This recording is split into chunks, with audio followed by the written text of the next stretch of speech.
கீழ்கண்ட கூற்றுகளுள் சரியானவற்றை தேர்வு செய்க. இது டிஎன்பிசியோட ப்ரீவியஸ் இயர் கொஸ்டின். பார்த்துருவோமா? தாயுமானவர் பிறந்த ஊர் நாகப்பட்டினம் மாவட்டத்தில் உள்ள பழவேற்காடு. இவர் காலம் கிபி 18ஆம் நூற்றாண்டு. தாயுமானவர் திருப்பாடல் திரட்டு என்பது இவர் எழுதிய நூல். திருச்சியை ஆண்ட விஜய ரகுநாத சேதுபதியிடம் கருவூல அலுவலராக பணியாற்றினார். ஸோ இதற்கான ஆன்சர் ஆப்ஷன் பி. தாயுமானவர் பற்றி மேலும் சில தகவல்களை பார்த்துருவோம். தாயுமானவர் பற்றிய தகவல்கள்: இவர் காலம் கிபி 18ஆம் நூற்றாண்டு. இவருடைய ஊர் திருமறைக்காடு வேதாரண்யம், நாகப்பட்டினம் மாவட்டத்தில் இருக்குது.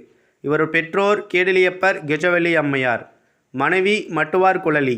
இவர் பணி திருச்சியை ஆண்ட விஜய ரகுநாத சொக்கலிங்கரிடம் கருவூல அலுவலராக பணியாற்றினார். இது ஓல்டு புக்கில் இருக்கும், நியூ புக்கில் தலைமை கணக்காரர்னு இருக்கும், நீங்கள் செக் பண்ணிக்கோங்க. இவருடைய வாழ்த்து பாடல் முத்தே பவளமே மொய்த்த பசும் பொற்சுடரே. தாயுமானவரோட நினைவு இல்லம் லட்சுமிபுரம், அதாவது ராமநாதபுரம் மாவட்டத்தில் இருக்குது. தாயுமானவரின் பாடல்கள் அல்லது தாயுமானவரின் பாடல் திரட்டு நம்ம தமிழ் மொழியின் உபநிடதம் என்று சொல்கிறோம்.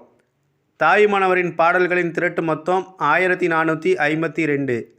தாயுமானவரின் பாடல்கள் பராபர கன்னி எனும் தலைப்பின் கீழ் அமைந்துள்ளது. கன்னி என்பது 2 அடிகளால் பாடப்படும் பாடலாகும்.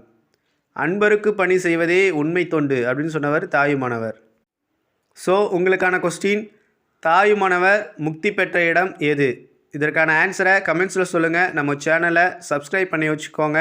நெக்ஸ்ட் வீடியோவில் பார்ப்போம். தேங்க்யூ.